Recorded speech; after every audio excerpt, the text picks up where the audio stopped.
yep, definitely tastes like coffee.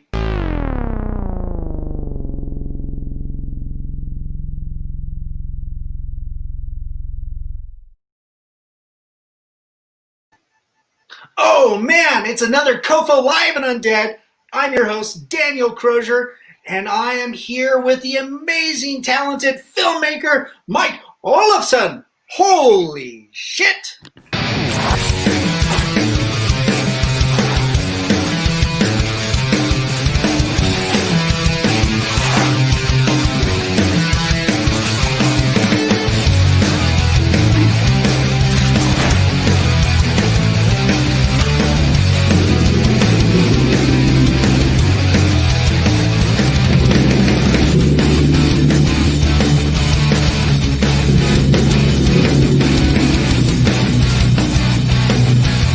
You write something on my face.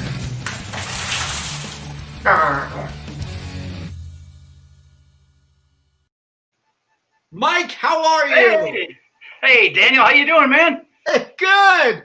Good to see you. Thanks for coming on the show. Oh, it's my pleasure. Thanks for having me here. It's a real honor, man. I'm excited. Oh, cool. Mike, I over the years I've been able to catch your films like Motor Vixens and Hot Lead, Hard Fury.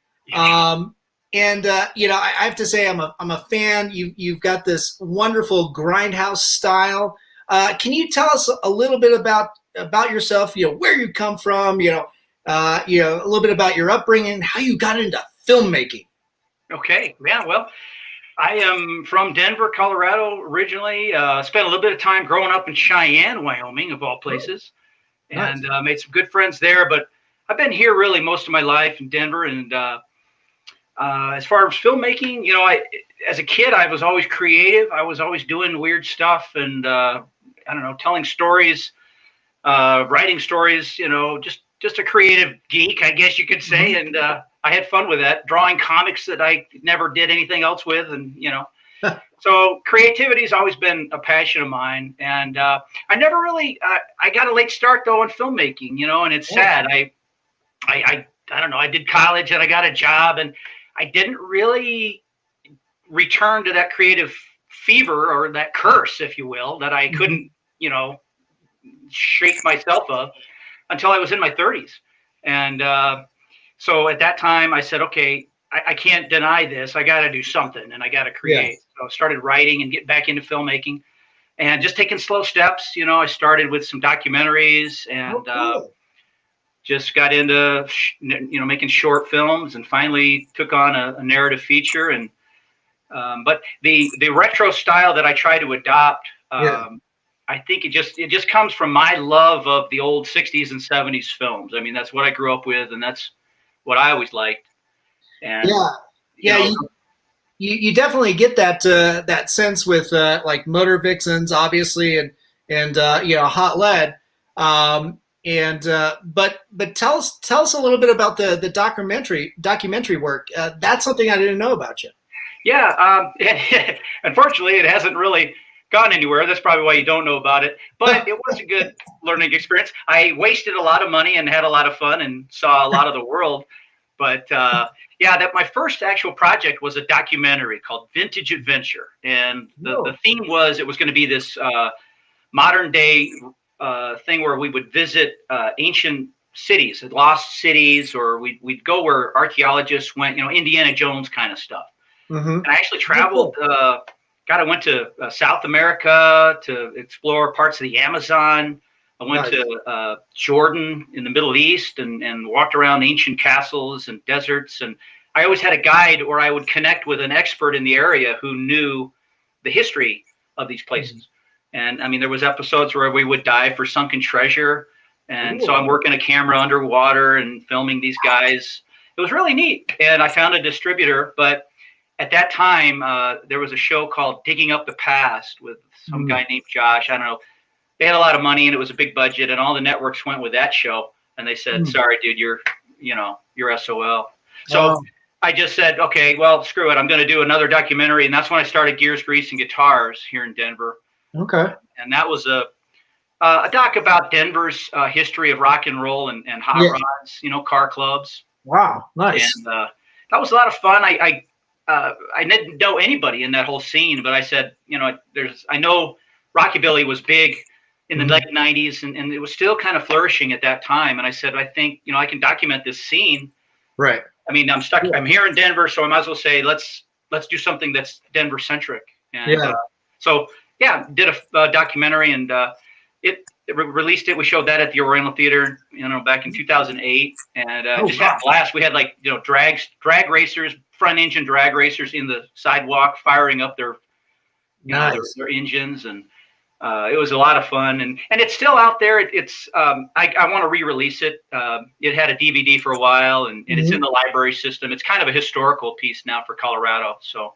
Can people find it at your website at AmericanVintagePictures.com? They can learn of it. I don't have an outlet for it yet. It was really just something that we were kind of out of the back trunk of your car type of sale we were doing locally. Right. The library system does carry it, and I want to get it on Amazon Prime. So we'll probably have that happening this year. That's one of my goals. I'm trying to revisit some of my older work now that, you can get a lot of stuff on Amazon Prime. Yeah. And, it's low cost and people can see it. So I'm going to get it out there. That's awesome. Yeah. I can't wait to check that out. And, Denver's got such a rich history of music and drag racing and cool cars. Oh, they do. It was so fun. It started as a documentary about music. And then, I'd see these guys, these rockabilly guys in the bar, and they pull up in these badass cars, and I'm like, holy, shit! I gotta document this too. And one guy led to another guy, and he said, you ought to interview this person and this person. And I really interviewed some people that, they were independent record producers in the early '50s. Guys that were and national stars that really had been kind of forgotten of by that time. Denver really has a pretty neat history of that. Yeah. And, it's in the film if you can find it. Some people still have it. I don't know, but nice. I'll get it back out there. That's pretty awesome. James is chiming in. He's saying, "Hell's yeah!" Oh yeah, hey Buzz. And, cowboy country, with your upbringing in Cheyenne. Yeah, Jim's. He was one of the co-executive producers on Hot Lead, Hard Fury. One of my good friends from eons ago. We always hang out. He supports me, real good, buddy. Oh, that's sweet. Let's So for everybody out there that's not aware of Hot Lead, Hard Fury, for me, and correct me if I'm wrong. Yeah, it's this wonderful, it's almost satirical in the way, as far as like kind of and an homage to exploitation, films. Yeah, it's that a little low budget, absurdist. It's all these wonderful things, extremely violent, and God, I absolutely loved it. And then, our mutual friend, Jesse Frazier was your lead. What was his character's name? Chuck Beefer. Chuck Beefer. That is hot. Yeah. That film started at the time I had just finished Gears, Grease, and Guitars. Mm-hmm. No, I'm sorry. I had done Motor Vixens, but I wanted to do a Italian cop film. I was kind of getting into the Eurocrime films. Oh, okay. And incidentally, one guy who starred in Hot Lead, Hard Fury is named Mike Malloy. He played Cal Beefer, and he has his own just a kick-ass documentary called Eurocrime, the Italian films of the 70s that ruled this. I don't know. I'm butchering the title, I know. But anyway, it's Eurocrime. Look it up if you like that stuff. It's awesome. But I was trying to make a very serious, short Italian crime film, very dramatic. Yeah. And I know I'm in Denver, but I said, what a challenge. If I could put that on film and have a really cool, tough Italian cop film style.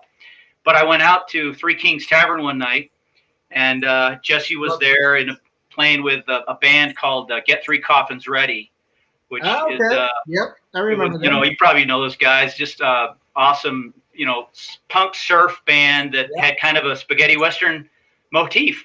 And lo and behold, Chuck Beefer is in their band as the guy that plays the theremin of all things. When I saw Chuck Beaver, I said, okay, this is not going to be a serious film. This is going to be a comedy cop film, and Chuck Beaver is going to be the lead. Right. Oh, that's cool. So it happened. Yeah. And Jesse was like, yeah, let's go. We're down. It took about 2 seconds, and we're good. So there it is.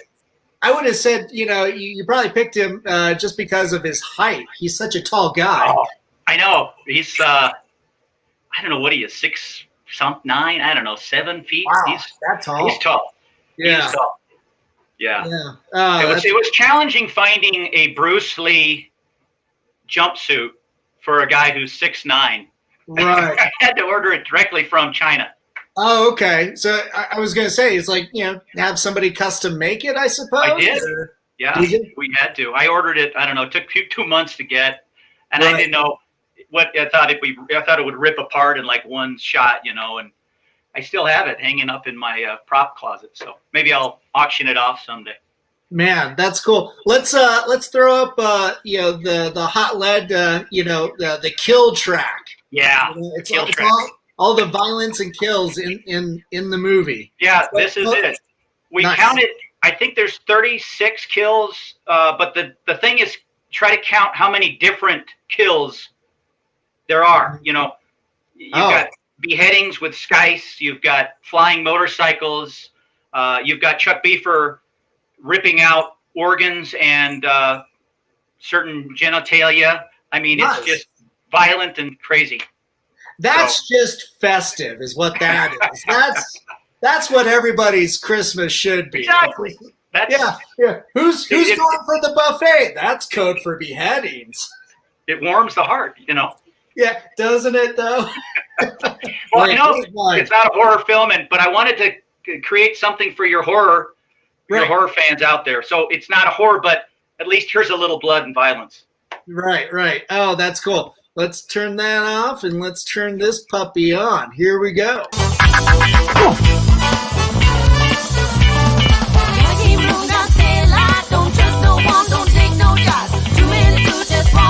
Don't let those jumps inside your head. Keep it lean and keep it mean, 'cause getting soft just ain't your thing. In the end, you'll make it right. It's gotta style, it's gotta style. You gotta keep moving, gotta stay alive. Don't trust no one, don't take no chances. Too many just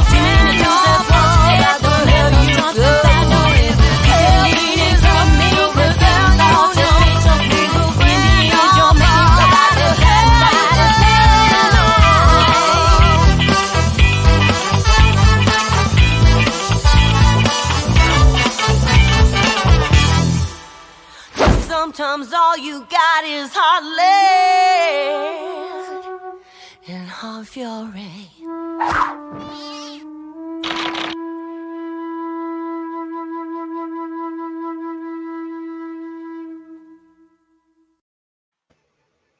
I counted 32. I probably 32 kills. Just a few. Yeah. That doesn't count all the maimings and injuries that they're. That was a whole separate track. So. Right. Yeah, I caught some of the. I lost count on the maimings after I hit 2. Oh man, that's good, wholesome family fun right there, sir. Yeah. Now with that, I know you had to. You had a lot of adventures making that film because you had to make it over a couple of years. And I know you were working in 16 millimeter. I think that's the camera behind you, right? Yeah, well, this is my 16 millimeter. That's what I'm shooting Bullets from Beyond on. But we actually filmed Hot Lead, Hard Fury in Super 8. Oh, no kidding. Yeah. Wow. All of that Super 8. It was just a little easier to manage on the run. Right. Super 8 cameras are just a little easier. More compact. And, yeah. So... it worked really pretty good. We shot some of it on 16 millimeter, but pretty much all of it on Super 8. Nice, man. That's cool. With your documentary experience, and then you did your short film, Motor Vixens. Were you able to accumulate a lot of knowledge, information on how to make a feature film then, based off of that? Yeah. The documentary stuff was, that it was a totally different thing. It just happened as it happened. Yeah. So as I people where I'd find a story, I'd weave that into the movie, and so there wasn't really, I knew what I wanted, but I didn't have a consistent plot. But a documentary is a lot of work because you got to do your research and you got to get it right, and you know you're telling stories about real history. And I thought, man, I want to just have something where I can just do what I want to do. Yeah. If I want to create some character and he does this or that, that's what they do. Yep. So and I said, okay, I want to do narrative stuff, but I had used film cameras in the documentary and I really liked the look. So I said, I'm gonna do narrative films and I'm gonna use film. And Motor Vixens was the first film under the American Vintage Pictures label. And I shot that on 16 millimeter, not with this camera, but with another one. But that was kind of a crash course for me because I honestly had never directed a narrative feature at all. And here I am trying to do this thing on film, never having really shot film like that. Right. And it was challenging, but it went really pretty smooth. Nice. We had a great group of people and we shot it, I think over the summer of 2010.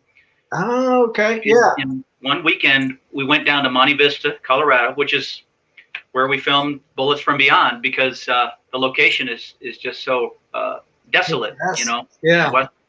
But Motor Vixens was good. We had a great crew, and then that's really Jesse and I started working together on that, and so Jesse helped out with that film. So we knew we could work well together, and that's what led to Hot Lead, Hard Fury.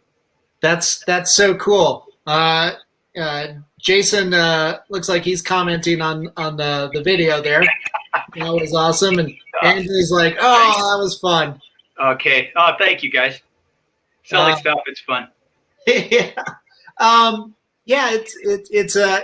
It's wonderful working on those group projects because it's so collaborative and stuff. And you really need that that energy and that support, especially if you're going to go do a feature like Hot Lead. Yes, you really do. And we were so lucky. It did take a while to get made, and we had our ups and downs, and we had problems every production has. Right. But at some point, we regrouped in 2013, and we decided we're going to do this locally here. We're going to make it on our own. We actually had at one time we had Antonio Fargas cast and from Huggy Bear or Starsky and Hutch, the original Huggy Bear. Yeah, I'm dating myself now, but and we had Gloria Hendry cast, who was Rosie in the Live and Let Die. Oh, cool! And she did a lot of blaxploitation films and tough women fighting films in the early 70s, and we had them attached, but things didn't work out like we thought they would. We thought we had some money, and it didn't happen, and so we said, okay, we're going to regroup, and then we just filmed it on our own thin dime. But it's weird how things work out. I think it became a tighter story that way. Okay. And we were using all local people, so if we could spread out our shooting time whenever we needed to, whenever we had locations and availability. Nice. So, but you're right. Everybody had to buy in. I mean, we didn't have a lot of money to make this, but when we tell people about it, they really seem to just say, "This looks fun. I just want to be a part of it." And we always tried to make it fun for everybody, and I think it was. And that's cool. And then a lot of the people that we're using were just characters from the area that we thought had a good look, and they had the right attitude, and they wanted to do this. And some of them had acted before, but some had not. And we just had to shape them and try to accentuate their natural personality and play that into the film. But some people, I think, gave great performances, like Jermaine Smith as Afro Steel. He was he played in the back. I wanted him to do kind of like a Ving Rhames from Pulp Fiction, Right. I thought he'd be like, yeah, man, come on. And he comes to the first day and said, he's playing this guy that talks like this, man. I'm like, I love it. That's great. That's awesome. He just brought this whole new thing and delivered it and really did a great job. And a lot of other people did. Kira did, who played Scorpia, and it was just fun to see them take ownership of it and have a lot of fun with it, So I think they all had a lot of fun with it. That's great. James got the city by the titty. Yeah, he has credit for that line. Yeah. Yeah. I was showing him a clip, and I think the original line was, it's a pool scene when Afro Steel is, hanging out with his harem, and he's got his arms around them, and his hands are kind of placed close to certain places of a female anatomy. Yeah. And the original line was, you got this city by the balls, and it's time to squeeze him hard. Yeah. And Jim was watching the scene. He's like, you should say you got this city by the titty, and it's time to squeeze him. And it rolls better. It rolls better, But it's just little things like that, weird lines. That was the beauty of having a film that, we don't have a big studio saying, oh, you can't say that, or well, you got to pay the writer and revise everything. Right. If we just wanted to roll with it, we would, if it worked. I mean, we didn't get carried away with things, but we had a lot of leeway. Well, that's cool. Hey, man, it takes a village to put these together. Yeah. And with something like this, it's you've got the script, it's a blueprint, but at any moment you might have a diving off point where it's you might just have a moment of inspiration. Yeah, love it. Yeah, it does happen like that. We so many things happened in the making of. I think it's a perfect example of how things come together. The night before our first big shoot, we had Ron Van Cleef in the film. Yeah.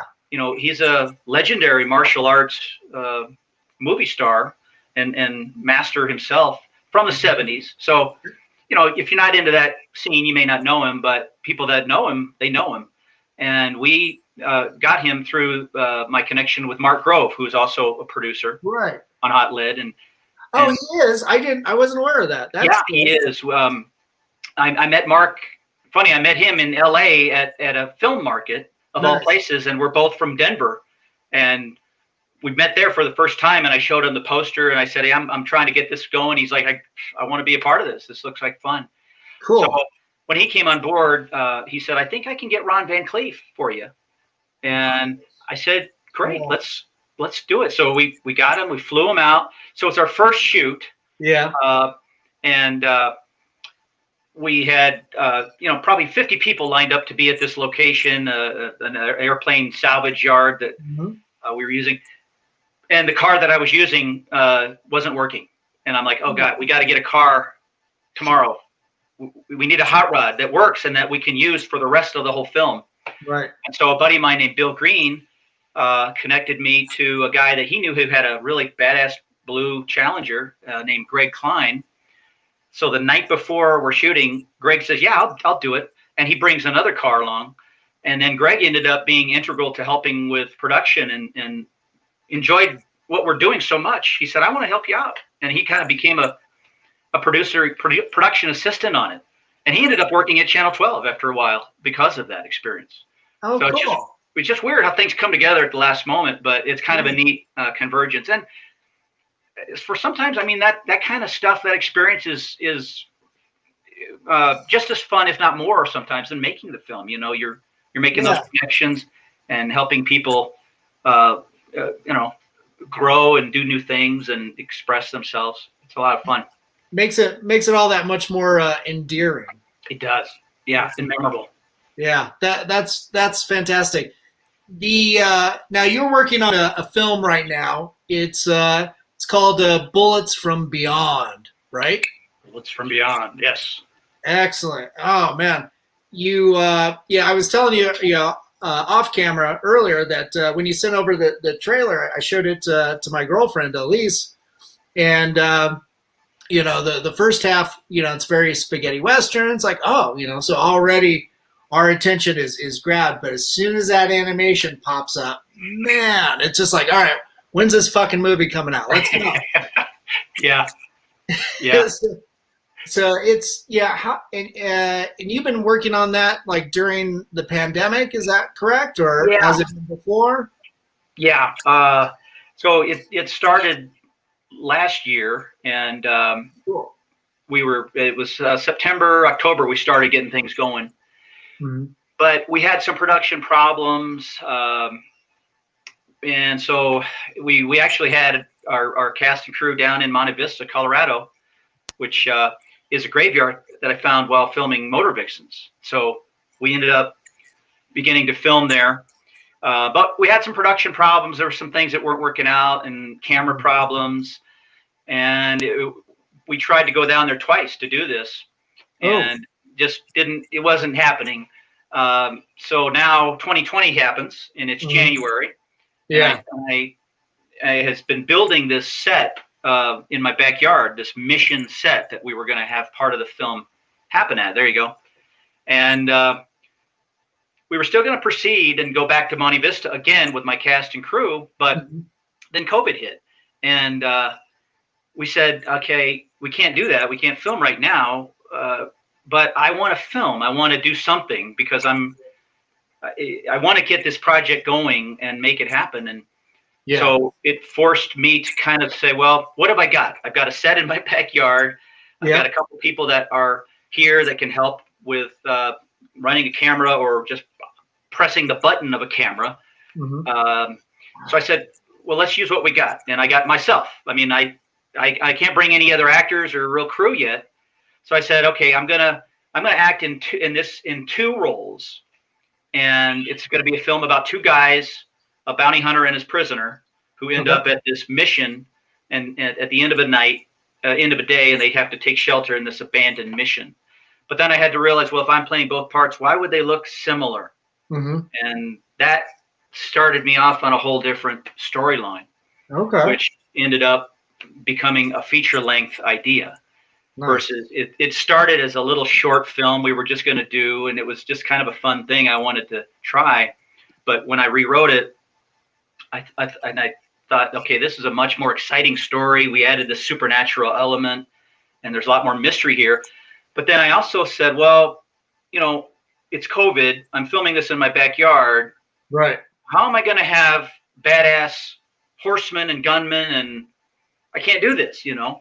Yeah. But I said, okay, maybe we can animate it, you know, and because I liked heavy metal and Lord of the Rings. And so I knew an artist named Simon Pritchard, who is in England, and he actually did the poster. He painted the spirit demon on the poster you showed earlier. And he did another poster that we've kind of had when it was a short project. But I approached him about doing the animation, and I said, I think if we can do this, it might be really a lot of fun. Yeah. To be a live action animation. And he's like, okay, I'm on it, you know. So he hadn't done animation since the 80s. And and I've never done it or directed it myself. So it was it's been a long process with him just to, you know, we're talking via Facebook. He's in England, I'm here in Denver. And I'm saying, okay, in the first second, I want the guy doing this. Yeah. And by the fourth second, I want him doing this. And you got to fill in the rest, you know. Nice. And so it was a lot of fun putting that together. But he hand drew all of those cells. And he doesn't have proper animation equipment. So the animation is still a little rough. And that's why we're kind of limiting this trailer to tonight. Because I want to refine it more. And we will. We're dialing in the animation segment now, but I think we're off to a good start, and it can only get better. In this film, which is only going to be 20 minutes, it's a first part of a feature length. But we will have about 8 to 9 animated encounters. Wow, with cool characters. So there'll be, you know, gunfights and you know, just a lot of mayhem and mystery and hopefully some degree of scariness. I don't know, fright, you know. it's yeah, when we saw the trailer, I mean, it reminds us of some was it Bakshi, like wizards and stuff. Yes. And of course, little nods of little notes of like Lord of the Rings animated, Yeah. and so it's absolutely gorgeous. So Thank I think without like hyping this up so much, probably should play Let's this. see it. So here's the world premiere of this wonderful teaser trailer from Bullets from Beyond. Ooh.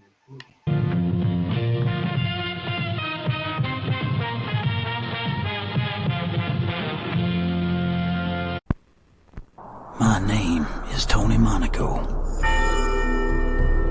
I am a bounty hunter.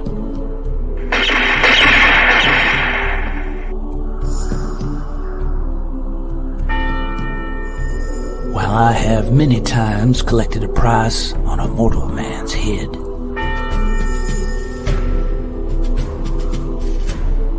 I have also pursued certain conjurers of the spirit realm. A voodoo priest in New Orleans, a Chinese sorcerer in San Francisco. But I have never experienced anything the likes of that which now knocks upon my door.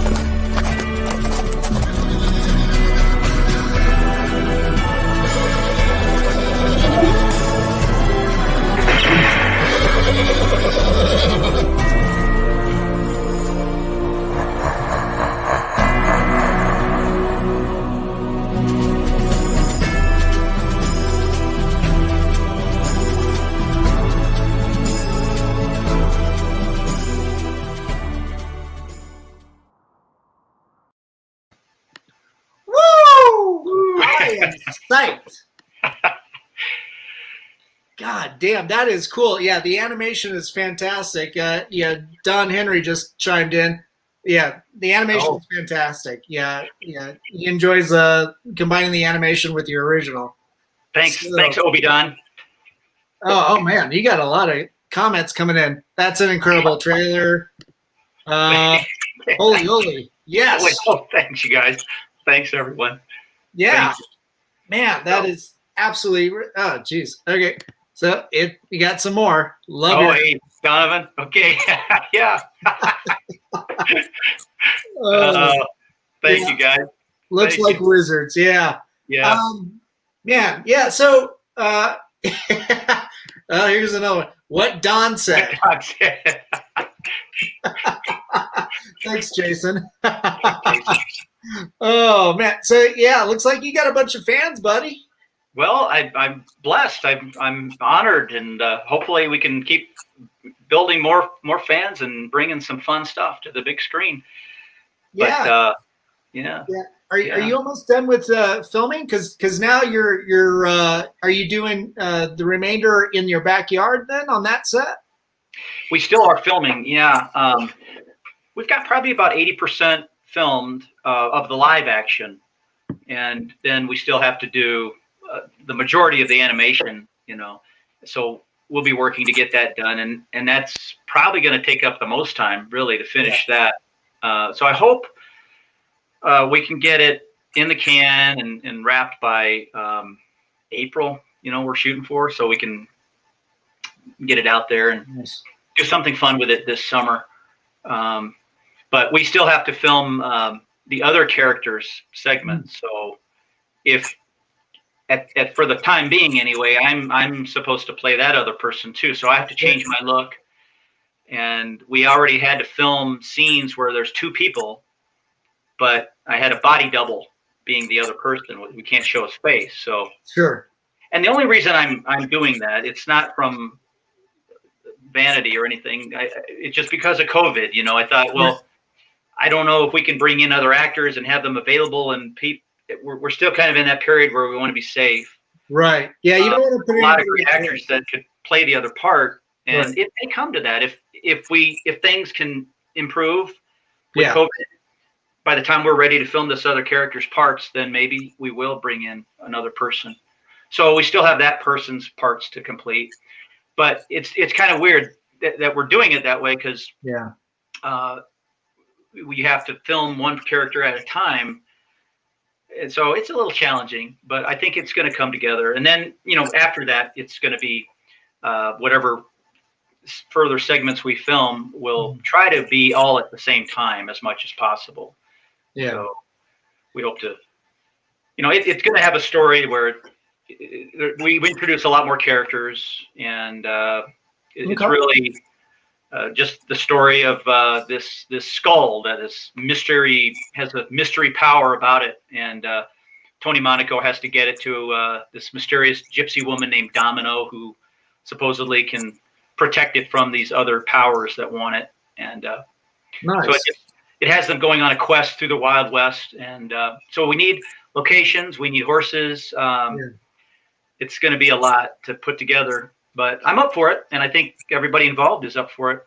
Cool. The introduction that you saw here, that's by design. Obviously, we don't have horses or anything, and we explain how there's these two guys wandering through the wilds with no horses. The prisoner jumped off a train. The bounty hunter followed him, and now they're trying to get back to civilization. So that's why they end up here at this graveyard mission in the middle of the night. But nice. It'll take shape. It'll get there. The skull in question, is that what you have next to you? I do. This is our friend. Ah, yes, excellent. Nice. It looks like there's some design illustrated on there. Is that your handiwork? It is. That's awesome. This is based on the Aztec calendar. Okay. I'll try to hold it steady here. I don't know if it really is showing up, but it's showing this end. Yeah. Yeah. So the skull is meant to be there's a lot of legends about Aztec connections, and there's some reality to Aztec connections and the Ute tribal nation. And in the documentary I told you about, Vintage Adventure, when I did that, I really got into ancient civilizations and lost cultures and mysterious cities that were, gone through the sands of time, kind of thing. Yeah. And so that is going to kind of play a part in Bullets from Beyond, where the gypsy woman named Domino knows where there is a mysterious ancient pyramid that predates Native American cultures. I mean, it goes way back, and that allows us to kind of have a little play with reality, where we can just say this is so ancient, nobody really knows anything about this ancient pyramid. Cool. But it's hidden in the wilds of the American Southwest. So, but that's why the Aztec design I had to do. So we have some kind of Aztec connection, but we don't have a name for this guy. Right. So everybody out there, feel free to chime in. Let's name this guy. We'll have a little contest. What should we, offer up? Well, I tell you what, I'll be happy to give you guys. We'll give a signed DVD to whoever's name we can decide upon for the skull. And I'll sign it, and we'll get as many cast and crew to sign it too.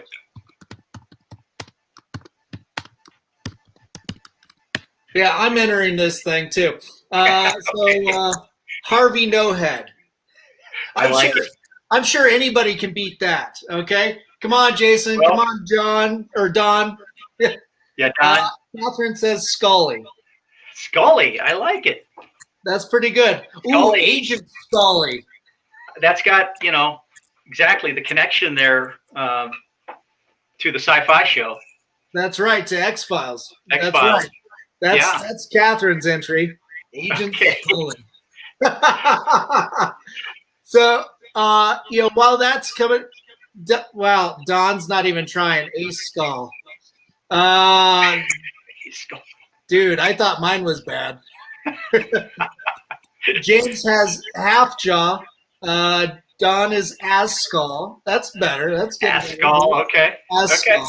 Ass Skull would be hilarious, but I think that's disrespectful. Well, yeah, that's. John says I might be mispronouncing this. Wejos? Wegos? Huevos. Let me. Huevos. I'll post Oh. it here. You tell me. I know who that is. Yes. Okay. John. Oh, my buddy John. Autocorrect. Autocorrect. That's a good name. That's a good name for a spell. Nice. I think this will be going on till the end of the show. Yeah. We'll announce it at the end, okay? We'll okay. That sounds good. Yeah, and you know, while you're working on that too, you sent over some amazing artwork. Yeah. For a comic book project, but I think you're developing it as a film too, right? Yeah. Yeah. This is Fist of Frankenstein. Yep, Fist of Frankenstein. So this is another project I'm trying to get off the ground here, and it's been a long time in the works. I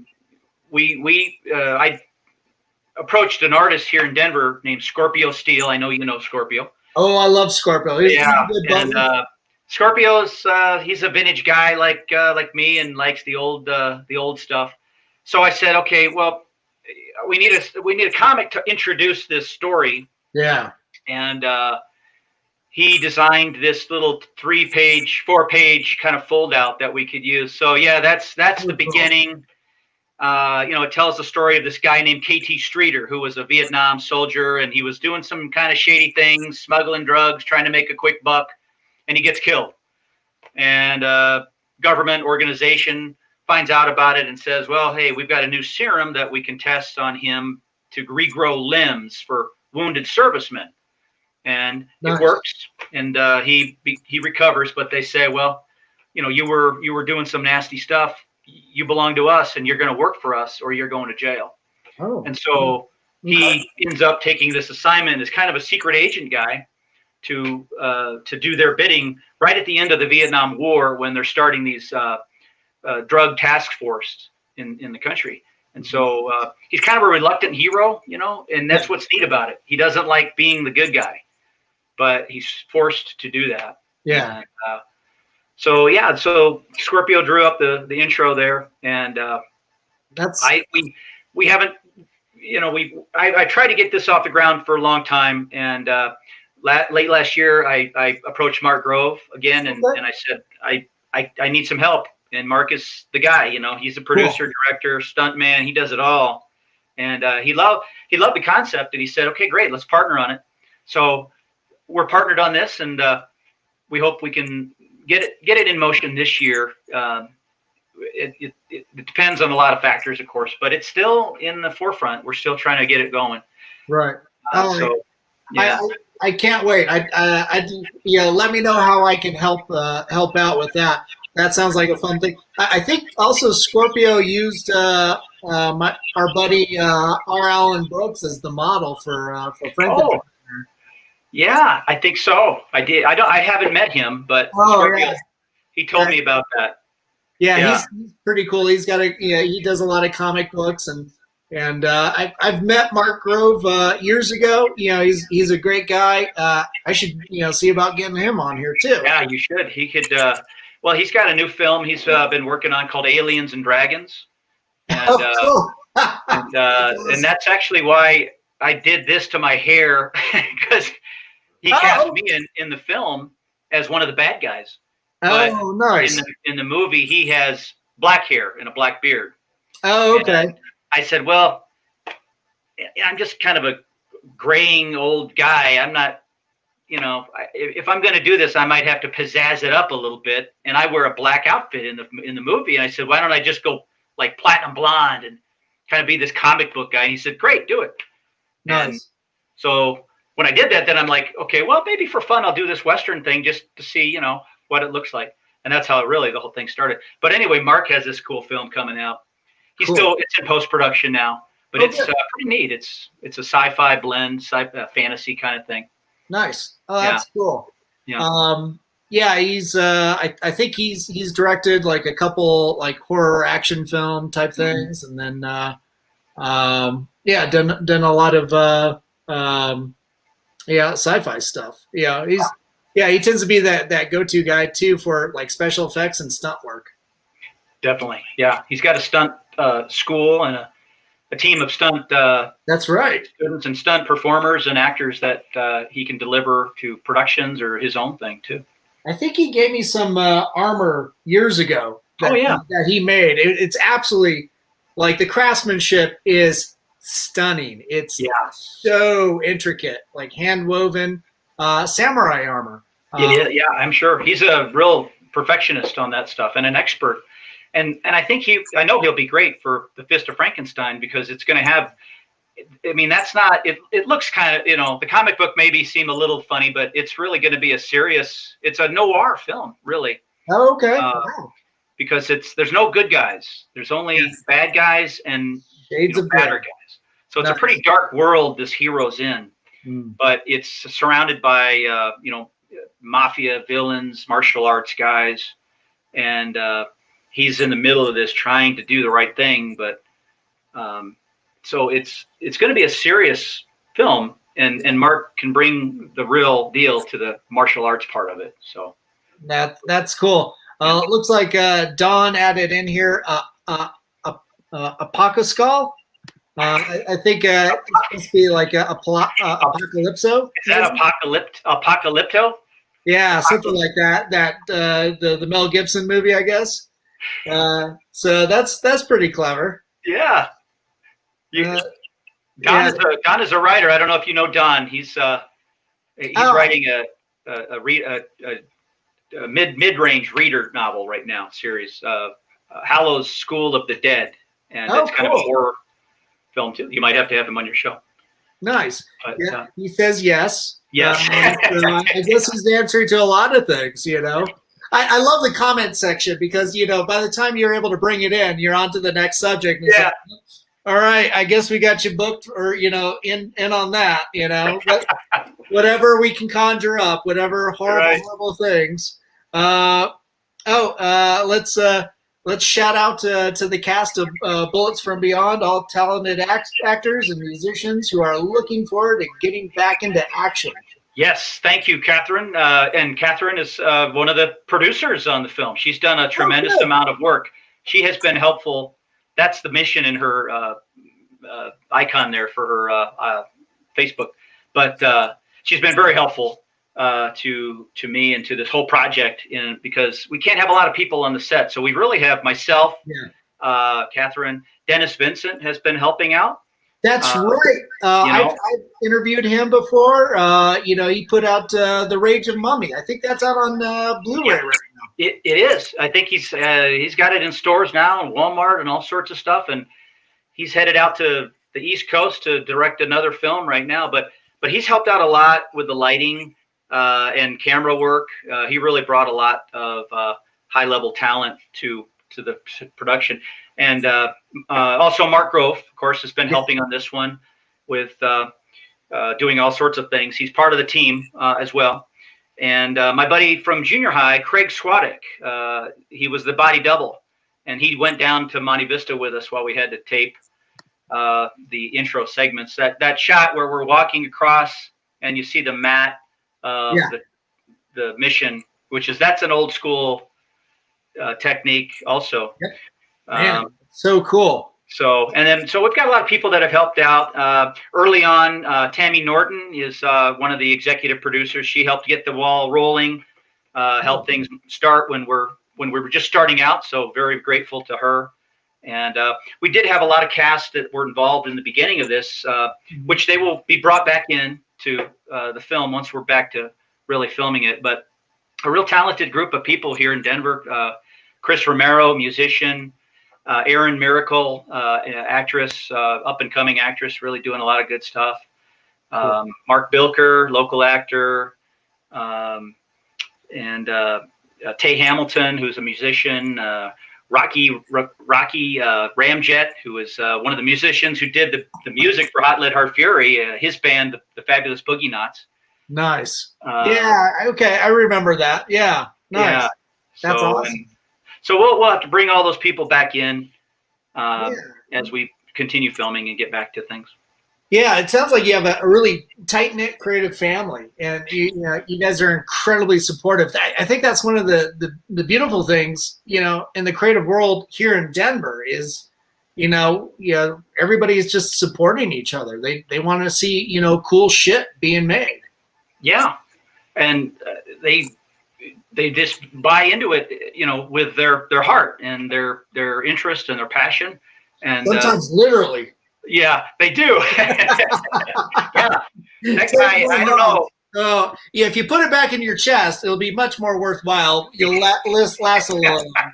Are you talking about Chuck Beaver when he ripped out that heart? Yeah. Oh my God, that's awesome. So that was a cow heart I got at a grocery store earlier that day. Good God, I thought that was fake. Yeah, it was just crazy. So that was enlarged. It's like, dude, you gotta take out your heart. Literally, look at it.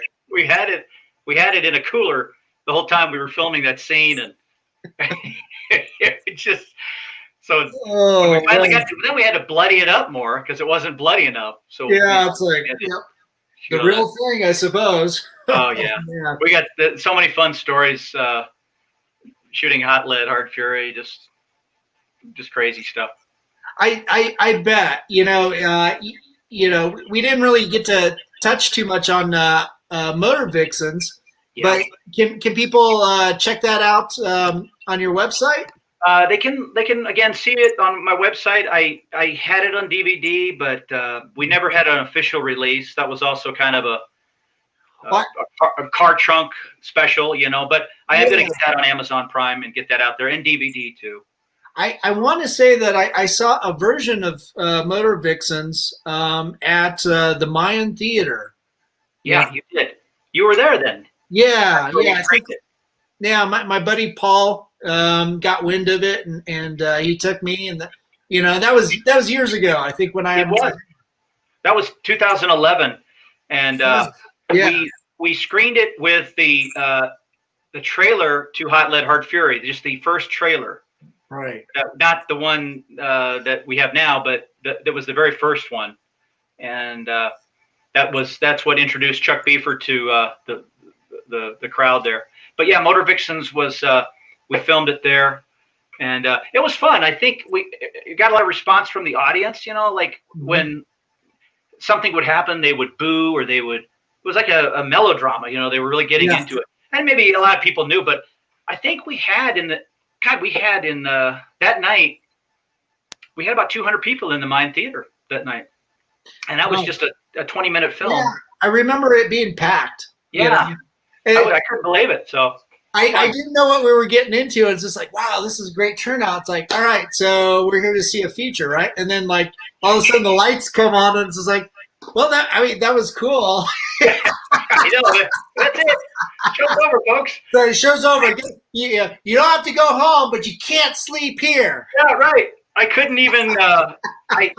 I think I couldn't even afford the second hour of the cost of the theater. I totally understand that. That stuff the overhead is expensive. We had an hour, and then Jesse was the MC, so he would give a movie trivia, and we showed 2 trailers, just short trailers for some other films, and then our film, and then we said, okay, thanks everybody. Let's go party down at the bar. We can't stay in the theater anymore. We're out of money, and they got to do another show. So let's go. Yep. Don says that was a great show. Yeah, Don was there. Don is a producer on Motor Vixens, actually. Oh, so cool. He was one of our executive producers.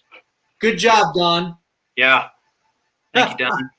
That's awesome. So, Mike, we're starting to hit the end of our time here, but real quick, let's who won tonight's naming of the skull contest? I don't know. I'm gonna have to let you call it, Daniel, because I may get in trouble with these people I know. These good friends of mine. It's gonna have to be your call. Oh, that's you will be the honorary naming the namer of the famous skull. I do like Agent Scully. I do too. I don't, not so much the ancient part, but sorry, Catherine, but I do like that. And then where was that? The Apaku skull. I really like that. I don't know. I'd have to say. I'd have to say Apaku skull. Drum roll, please. Okay, Don. Apocalypse Skull it is. All right, Don. Yeah, so you're getting probably a DVD you already have. He would have got one anyway. I'll give him an extra one.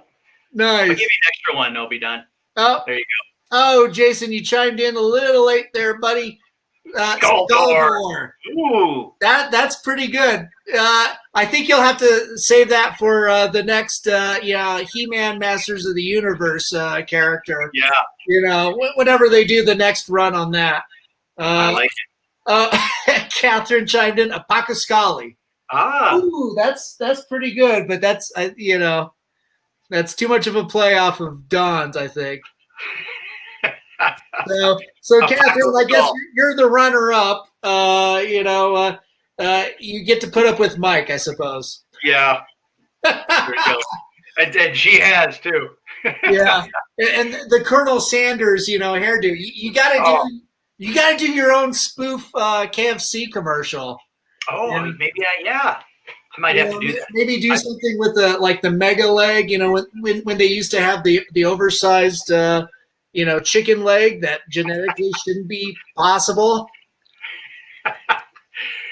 I'll work on that. Maybe we'll put that commercial in the middle of Bullets from Beyond episode for a little intermission. Oh, that'd be great. Yeah, the mega spud. The potato that shouldn't be. It's like, why isn't this mashed? Look at the size of this fucking thing. You want to mash it? Gotta talk in the accent here. Look at the size of this. What do y'all want here? You want this? You all want this chicken leg? Well, this is mighty good. Just do a matte painting of a giant spud behind you or something. It's just like, just sit there and look at it. What do you want me? I can't do fucking anything with this. Here, give me my chicken. Fuck it. I'm leaving. And then scene. And cut. KFC. What the hell are we doing? I like it.